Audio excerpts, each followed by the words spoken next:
Gas గీజర్ల ప్రాణాంతకం.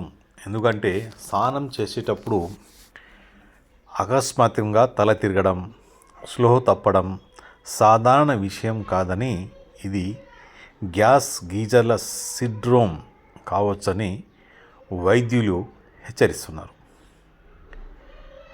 Gas గీజర్ల నుంచి విడుదలయ్యే రంగు, వాసన లేని కార్బన్ మోనాక్సైడ్ ప్రాణాంతకంగా మారుతుంది.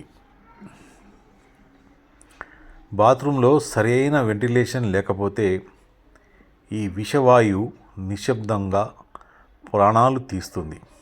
వీలైనంత వరకు ఎలక్ట్రిక్ గీజర్లను వాడడం మంచిది అని వైద్య నిపుణులు సూచిస్తున్నారు.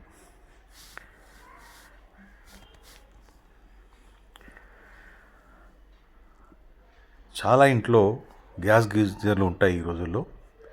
వాళ్ళు ఏమనుకుంటారంటే కరెంట్ బిల్ ఎక్కువ వస్తుంది అని చెప్పేసి గ్యాస్ ద్వారా వాటర్ హీట్ చేసుకోవడం చూస్తుంటాం మనం.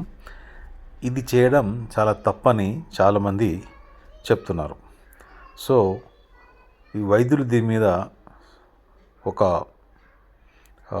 పరిశోధన జరిపించి ఈ విషయం అందరికీ తెలియజేస్తున్నారని. అయితే వైద్యులు చెప్పిన ప్రకారం